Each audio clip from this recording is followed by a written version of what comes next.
진실을 믿는 거죠. 거기에 의지해야 되는데, 제가 그래서 이번 이 사태에 대해서도요, 저는 우리의 선량한 지지자들이 아닐 거라고 믿어요. 그래서 제가 다 골라낼 거예요, 내가. 어떻게 골라내냐? 잘 걸렸어, 아주. 제가 원래 일베 많이 잡았잖아요. 일베를 많이 잡아서 일베들이 저를 요새 욕을 잘 안 합니다. 너무 안 해서 문제야. 원래 막 공격을 해줘야 우리 존재가 인정이 되는데 너무 많이 잡았나 봐.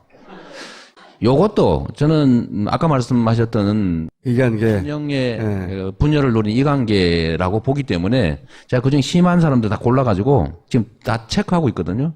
소송. 우리 전담팀 있잖아, 전담팀.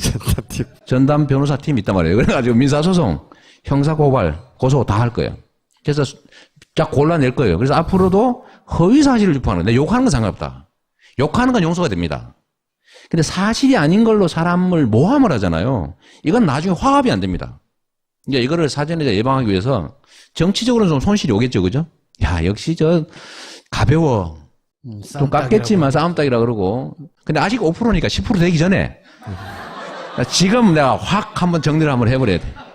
예, 아니, 그러려고 근데 합니다. 그게 구별이 갑니까? 네? 그런 분들의 특징 중에 하나는 나는 야권 지지자다. 나는 혹은 문재인 지지자인데 공격한다거나 나는 누구 지지자인데 이 사람 공격 이렇게 하거든요. 꼭. 이재명이가 뭐 전과가 있다. 뭐 전과 있는 거 사실이니까 그런 얘기해도 상관없다. 예? 상관없는데 없는 사실. 없는 사실을 얘기하는 거는 비록 진짜 난 아니라고 믿지만 네. 진짜 우리 내부 지지자라고 해도 거기는 제재해야 됩니다. 왜냐하면 우리를 망쳐요. 그러니까 제가 이 도움이 얘기를 들은 얘기는 대응을 듣고자 한다기보다는 대응 잘 하시겠죠. 이때까지 했듯이 때려잡고 하겠는데 물론 거기도 문제는 있어요. 점점점 이제 지지율 올라갈수록 더 많이 붙고 더 많은 에너지를 뺏기게 되겠죠. 실제 일 하는 것보다 정신 에너지도 많이 소모하고. 제 말은 본인을 지탱하는 그 네트워크의 힘이 꼭 본인한테 도움이 되도록 갈지만 않을 수 있는데 그거 외에 도대체 인지도나 할머니 할아버지 몰라요 아직. 또 조직력이나 다 떨어지잖아요. 어떻게 그걸 돌파하냐. 지금까지 정치는요. 조직, 세력으로 하는 거예요. 인지도로. 그런데 이런 방식으로 지금까지 해왔던 전통적 방식의 정치 행태로 그 여의도를 중심으로 네 편 내 편 하고 그 판 많은 사람이 1등 먹고 그 선택지를 국민들한테 줘서 억지로 선택하게 하는 방식으로 진짜 우리나라의 새로운 출발이 가능할까요? 저는 불가능하다고 봐요. 지금 기득권들은 훨씬 더 강고해졌고 우리의 이 전열은 흐트러져 있어요. 야권도 분열돼 있잖아요. 국민들은 준비돼 있는데 국민들을 대표한다는 정치권은 국민들의 의지를 전혀 반영하지 못하고 있다고요. 국민들은 되게 답답하죠. 거기 돌파구를 만들어서 국민들이 원하는 국민의 에너지를 진짜 확 한 바꿔야 되겠다. 우리가 이길 수 있어. 이번에는 정말 우리가 힘내서 뭉치면은 판 바꿀 수 있어. 라고 해서 국민들이 중심이 돼서 뭔가 선택을 했을 때 그때 비로소 저는 우리가 원하는 권력 교체 또는 국가 권력 정상화 이게 가능하고 그런 에너지가 밑받침이 돼야 비로소 개혁 입법 한 개라도 통과시킬 수가 있다. 지금 그냥 어쩌다 대통령 바뀌었다고 쳐요. 지금 국회에서 기득권자들 재벌의 이익을 제한하는 입법 한 개라도 할 수 있습니까 지금? 못해요. 그러니까 저는 첫 번째는 국가 권력 정상화, 소위 정권 교체를 포함해서 정치 교체. 뭐 정상화 이런 표현 안 썼어요. 왜 그러냐면 제가 정권 교체 자꾸 얘기하면 저 정치 중립 의무 위반이라고 비난하기 때문에 그런 거예요. 하여튼 정권 교체 새로운 질서를 만들려면 국민적 에너지가 있어야 일단 가능하고 두 번째는 그게 비파심돼야 진짜 권력이 바뀌어도 새로운 뭔가를 할 수 있다. 조금이라도. 하는데 그 당사자가 본인이 되기 위해서 수단이 뭐가 있냐 이거죠. 인터넷 그러니까 말고. 좀 얘기 좀 들어봐요. 그러니까 저는 그래서 새로운 길로 가려고 하는 거죠. 여의도에 제가 아는 국회의원, 지역위원장, 우리 편 많이 만드는 일, 제가 거기에서 1등 할 수 있겠습니까? 전혀 불가능하죠. 그래서 저는 조직이 아니라 네트워크로 간다. 국민들의 네트워크로. 두 번째는 세력, 정치 세력이 아니라 메시지로 간다. 우리가 뭘 주장하고 뭘 할 수 있는지를 알려주고 공감을 얻는 과정을. 근데 이 메시지의 핵심이 뭐냐면요. 제가 이 싱크탱크하고 관계된 얘기인데 우리가 분명하게 한번 얘기를 하면요. 우리가 방법이 없어 못했어요? 좋은 정책안이 없어가지고 못했어요? 세고 셌어요. 제가 그렇게 얘기하잖아요. 정책은 박근혜 거 뺏기면 된다고. 다 뺏겨놨어요, 좋은 거는. 왜? 지킬 의사가 없었기 때문에. 그거 뺏기면 돼, 그냥. 문제는 그 정책을 과연 행할 수 있을까? 이거는 믿음이거든요? 그러면 이 믿음이 말 잘한다고 믿음이 생깁니까? 정치는 다 기본적으로 거짓말이었잖아요. 누구 어떤 대통령이 이렇게 말했어. 선거 때는 무슨 말을 못하나. 어떤 분은 이렇게 말했죠. 지킬 수 없는 공약을 지키려고 하는 건 나쁜 짓이다. 이렇게 말했어요. 그런 공약 왜 하는데 도대체? 이게 정치는 다 거짓말하는 거. 그러니까 국민들이 안 믿잖아요. 그래서 우리가 정책을 개발하는 것도 중요하지만 실현 가능한 안을 냈을 때 과연 그가 또는 그 집단이 실행할 수 있을까에 대한 증거를 요구합니다. 믿을 수 있냐. 저는 예를 들면 아주 고관 대작을 지내고 스펙이 화려하고 이런 분들 지금 유명하고 그러니까 지지율 높고 그러잖아요. 나 이거 허상이라고 보는 거예요. 왜냐하면 반기문 말씀하시는 겁니까? 그분도 당연히 들어가죠. 그러니까 어떤 지위와 권한, 높은 지위와 큰 권한을 가졌었다고 하는 게 지금까지는 높은 평가를 받지만 마지막 질문을 한번 던져보자고요. 그 지위와 권한을 가지고 과연 뭘 했습니까? 나는 지위와 권한이 정말로 미천합니다. 조그만합니다. 그러나 나는 그 작은 커터칼 정도의 수준의 작은 권력을 가지고 남들이 예상하지 못한 만큼의 나름 빚갚고 새로운 복지 제시하고 누군가는 농담으로 거짓말로 했던 증세 없는 복지를 진짜 하잖아요. 그 증거를 제가 보여주는 거죠. 제가 공약 이행률 관리를 정말 열심히 하거든요. 제가 첫 임기 끝날 때 공약 이행률이 96%입니다. 제가 혼자 한 게 아니고 매니페스토 본부에서 평가한 거예요. 1등. 지금도 1등입니다. 나는 이런 업적이 있다, 이런. 아니, 증거를 보여주는 거죠. 업적이 아니라, 저 사람은 말을 하면 지키는구나. 네. 그래서 제가 일배를 잡을 때도 끝까지 잡는 거예요. 왜? 믿음을 주기 위해서죠. 말하면 반드시 해, 나는. 걸리면 죽습니다. 절대 중간에 그만두는 거 없어요. 네. 그러니까, 그래서 대중들이, 국민들이 볼 때, 정치란 다 거짓말쟁이들인데 그 중에 거짓말 하지 않고 진짜로 말한 걸 할 수 있다고 믿어지면 저는 그리로 몰린다고 보는 거예요. 그 믿음이 제가 5%까지 왔다고 보는 거고요. 대선 국면이 벌어지면 전국이 하나의 선거구입니다. 전국이 하나의 선거구. 그 기껏해야 후보군이라고 하는 데가 10대 명도 안 돼요. 그 온 국민들이 그걸 지켜보기 시작합니다. 그럼 인지도는 순식간에 올라갑니다.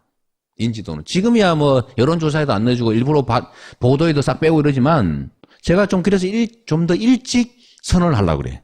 못 빼게. 지금은 그러면은 더불어민주당의 대선 후보 경선에 참여할 결심을 했다. 그렇죠. 난 결혼 선언 날짜는 안 잡았는데 사랑한다고 말하고 있는 거지 지금 막. 보통은 출마 선언을 하는데 결심 선언을 했어요. 말도 안 되는. 선언은 아니고 결심 물어보길래 말을 했죠. 결심했다. 나 결혼하기로 했다. 근데 선언을 한 건데 어쨌든 대선에 나오겠다는 거죠. 지금은 결심을 한 거니까. 아니 결심했고요. 이제 저는 다른 사람들보다 괜히 사양하는 척하고 있죠. 이런 거 안 합니다. 지난번에 대표 경선에 참여하겠다, 검토하겠다 이러다 안 하셨잖아요. 검토만 했지. 예. 그때도 사랑하는 척 했잖아요. 그거는 이제 대시를 해보려고 마음을 먹었던 거지. 이번은 그때와는 좀 다르죠. 다르다. 저는 이제 그 결정은 했고요. 예. 공식 선언이라고 하는 건 국민들의 선을 보이는 건데 그게 언제 하실 겁니까? 비전이라고 하는 것도 명확하게 제시해야죠. 예를 들면 이렇게 나는 이 나라를 만들겠습니다. 그냥 말로 선언합니다 한다고 되는 겁니까? 그거 아니고 정확하게 이 나라를 이렇게 나는 만들어가고 싶습니다를 보여드려야죠. 지금 사실 여기 쭉 오셨던 박원순, 김부겸, 안희정 그리고 이재명 도지사까지 아직 선언을 안 했어요. 아무도. 방금 이재명 도지사라고. 이미 본인의 마음에 이미 도지사급 올라간 거야. 그러니까 도지사나 해라 이거죠. 저런 식으로 오리발을. 반기문 본격 시작되면 떨어집니까? 올라갑니까? 떨어지게 돼 있죠, 당연히. 왜? 무지개 같은 거예요. 너무 아름답죠. 정말로 대한민국을 대표하는 유엔 사무총장인데 지금 멋있지 않습니까? 근데 막상 보세요. 그분이 아까 말씀드린 딱 그 점이에요. 국민들은 이제는요 옛날처럼 고도성장기에는 기회가 많기 때문에 선택 여지가 많아요. 그때는 멋있는 거 선택합니다. 왜? 실패하면 또 딴 거 고르면 돼. 근데 이 소비 패턴이 바뀐다니까요. 이제는 정말로 내 삶에 이게 어떤 영향을 줄까를 친밀하게 계산하는 사람이 많이 늘어난 거예요. 이 첫 징조가 2014년 7.3.1 재보궐선거입니다. 그때 유명한 사람 아무 데나 꽂으면 다 될 줄 알고 있었어요. 그러니까 여기 꽂았다 저기 꽂았다 장기판 말처럼 왔다 갔다 했는데 다 떨어졌습니다. 그때 해당 지역 국민들이 이미 그 생각한 거죠. 저 사람이 과연 우리 지역구에 우리의 삶에 어떤 도움을 줄 것인가. 보따리 싸가지고 왔다 갔다 하는 사람 아님. 유명해도 상관없음. 다 날린 거예요. 이번 4.13 총선도 사실 좀 비슷하죠. 그리고 전 세계적 현상이기도 해요. 미국의 버니 샌더스도 그랬고 지금 약간 좀 힘들어 하긴 하던데 트럼프도 공화당을 먹어버렸잖아요. 뭐 최종적인 성공을 할지는 잘 모르겠어요. 그러나 당을 먹는 건 성공했다고요. 이 사람이 기존의 정치 시스템의 그 정치 관행에 따라서 한 거 아니죠. 그래서 이거는 국민들한테 새로운 가능성을 보여줘야 되는 거죠. 그래서 자기한테 도움이 되는지를 막상 야 이거 이 사람을 후보로 만들어서 대통령을 시켜서 우리나라 살림을 통째로 맡겨가지고 우리의 불평등 문제, 우리의 미래에 관한 문제, 그야말로 세계 최악의 자살률, 저출산율 이런 문제들을 해결하고 좀 더 공평한 세상으로 갈 수 있을까를 고민하는 순간에요. 그때부터는 그러면 이 사람이 이때까지 뭘 했는데 아까 말씀드린 증거를 요구한다고요. 그러니까 저는 떨어지는 길밖에 없다고 보는 거죠. 내가 이럴 때 자랑 한번 해야지. 영국의 이코노미스트라고 있죠. 이코노미스트가 역대 최악의 총장이라고 평가했거든요. 근데 그 영국의 이코노미스트라고 하는 세계적 경제 권위지가요, 성남시 이재명 시장 잘한다고 성남시 기사를 썼습니다. 대표적인 복지도시로 완전히 거듭났다. 빚 갚고 복지하면서. 영국의 이코노미스트가 쓴 거예요. 내가 거짓말 아니야. 인터넷에 있어요. 근데 그 기사를 아무도 모른다는 거. 그러면 이제 그때 제가 막 알리는 거지. 에? 그러면 이건 어떻게 생각해요? 안철수 의원과 전 대표와 여권 출신 인사가 제3지대에서 만나서 뭔가 결합할 가능성이 있다 없다? 야권 통합, 그 다음에 예를 들면 그게 잘 안 됐을 경우에 후보 단일화, 이거는 정치하는 사람들이, 특히 야권에 정치하는 사람들의 국민에 대한 의무라고 생각합니다. 근데 안철수 의원은 야권에 있는 후보들하고 단일화를 생각하는 게 아니라 나와서, 그리고 그 나온다면 당을 구분하지 않고 여권의 출신 인사하고도 결합할 의사가 있는 것처럼 보인단 말이죠. 그런 말도 많이 하고. 그러니까 이것도 전국 관리 능력의 일부인데, 국민의당도 지금까지는 야권 포지션을 가지고 있잖아요. 네. 근데 여기를 예를 들면 야권 통합이나 아니면 가능성 있는 영역으로 우리가 끌어들이도록 하는 게 정치적 역량인데, 이걸 자꾸 문제를 만들거나 아니면 공격적 태도를 취하거나 배타적 태도를 취해가지고 저쪽으로 가도록 밀어내면 안 된다는 거죠. 밀어내는 게 아니고 자기들이 가는 거 아니에요, 그냥? 저는 그 두 가지 측면이 다 있다고 생각합니다. 이 안에서도 기회를 얻을 수 있다면 그렇게 안 하겠죠.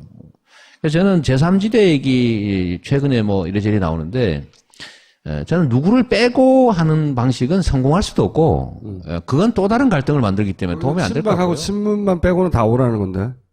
이재명 시장도 포함되는 거죠? 예를 들면 저는 제3지대를 한다면, 뭐 박쪽은 빼고, 그건 원래 끼면 안 되지, 그건 콩가루지, 그거 안 되고, 그건 빼고, 그러나, 야권, 새로운 변화를 지향한다는 쪽은, 니는 빼고, 누구는 들어오고 이런 식이 아니라 다 포괄할 수 있다면 제3지대에 다시 뭉치는 것도 좋은 방법이라고 생각해요.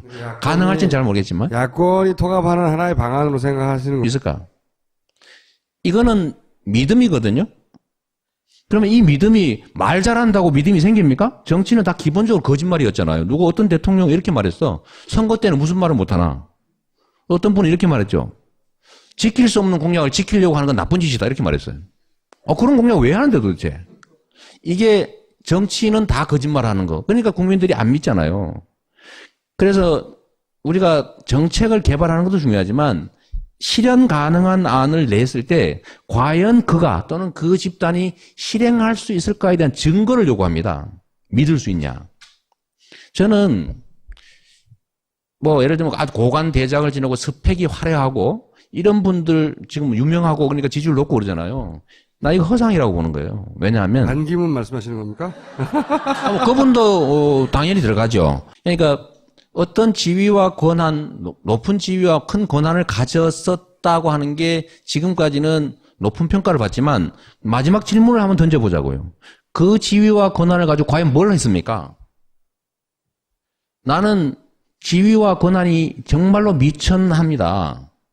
조그만합니다. 그러나 나는 그 자중립의무 위반이라고 비난하기 때문에 그런 거예요. 하여튼 정권 교체, 새로운 질서를 만들려면 국민적 에너지가 있어야 일단 가능하고, 두 번째는 그게 비파심돼야 진짜 권력이 바뀌어도 새로운 뭔가를 할 수 있다. 조금이라도. 하는데 그 당사자가 본인이 되기 위해서 수단이 뭐가 있냐 이거죠. 인터넷 그러니까 말고. 좀 얘기 좀 들어봐요. 그러니까 저는 그래서 새로운 길로 가려고 하는 거죠. 여의도에 제가 아는 국회의원, 지역위원장, 우리 편 많이 만드는 일, 제가 거기에서 1등 할 수 있겠습니까? 전혀 불가능하죠. 그래서 저는 조직이 아니라 네트워크로 간다. 국민들의 네트워크로. 두 번째는 세력, 정치 세력이 아니라 메시지로 간다. 우리가 뭘 주장하고 뭘 할 수 있는지를 알려주고 공감을 얻는 과정을. 근데 이 메시지의 핵심이 뭐냐면요. 제가 이 싱크탱크하고 관계된 얘기인데, 우리가 분명하게 한번 얘기를 하면요. 우리가 방법이 없어 못했어요? 좋은 정책안이 없어가지고 못했어요? 세고 셌어요. 제가 그렇게 얘기하잖아요. 정책은 박근혜 거 뺏기면 된다고. 다 뺏겨놨어요, 좋은 거는. 왜? 지킬 의사가 없었기 때문에. 그거 뺏기면 돼, 그냥. 문제는 그 정책을 과연 행할 수 나는 야권 지지자다. 나는 문재인 지지자인데 공격한다거나 나는 누구 지지자인데 이 사람 공격 이렇게 하거든요. 이재명이가 뭐 전과가 있다. 뭐 전과 있는 거 사실이니까 그런 얘기해도 상관없다. 예? 상관없는데 없는 사실. 없는 사실을 얘기하는 거는 비록 진짜 난 아니라고 믿지만 네. 진짜 우리 내부 지지자라고 해도 거기는 제재해야 됩니다. 왜냐하면 우리를 망쳐요. 그러니까 제가 이 도움이 얘기를 들은 얘기는 대응을 듣고자 한다기보다는 대응 잘 하시겠죠. 이때까지 했듯이 때려잡고 하겠는데 물론 거기도 문제는 있어요. 점점점 이제 지지율 올라갈수록 더 많이 붙고 더 많은 에너지를 뺏기게 되겠죠. 실제 일 하는 것보다 정신 에너지도 많이 소모하고. 제 말은 본인을 지탱하는 그 네트워크의 힘이 꼭 본인한테 도움이 되도록 갈지만 않을 수 있는데 그거 외에 도대체 인지도나 할머니 할아버지 몰라요 아직. 또 조직력이나 다 떨어지잖아요. 어떻게 그걸 돌파하냐 이거. 지금까지 정치는요. 조직, 세력으로 하는 거예요. 인지도로. 그런데 이런 방식으로 지금까지 해왔던 전통적 방식의 정치 행태로 그 여의도를 중심으로 네 편 내 편 하고 그 판 많은 사람이 1등 먹고 그 선택지를 국민들한테 줘서 억지로 선택하게 하는 방식으로 진짜 우리나라의 새로운 출발이 가능할까요? 저는 불가능하다고 봐요. 지금 기득권들은 훨씬 더 강고해졌고 우리의 이 전열은 흐트러져 있어요. 야권도 분열돼 있잖아요. 국민들은 준비돼 있는데 국민들을 대표한다는 정치권은 국민들의 의지를 전혀 반영하지 못하고 있다고요. 국민들은 되게 답답하죠. 거기에 돌파구를 만들어서 국민들이 원하는데 국민의 에너지를 진짜 확 한 바꿔야 되겠다. 우리가 이길 수 있어. 이번에는 정말 우리가 힘내서 뭉치면은 판 바꿀 수 있어. 라고 해서 국민들이 중심이 돼서 뭔가 선택을 했을 때 그때 비로소 저는 우리가 원하는 권력 교체 또는 국가 권력 정상화 이게 가능하고 그런 에너지가 밑받침이 돼야 비로소 개혁 입법 한 개라도 통과시킬 수가 있다. 지금 그냥 어쩌다 대통령 바뀌었다고 쳐요. 지금 국회에서 기득권자들 재벌의 이익을 제한하는 입법 한 개라도 할 수 있습니까 지금? 못해요.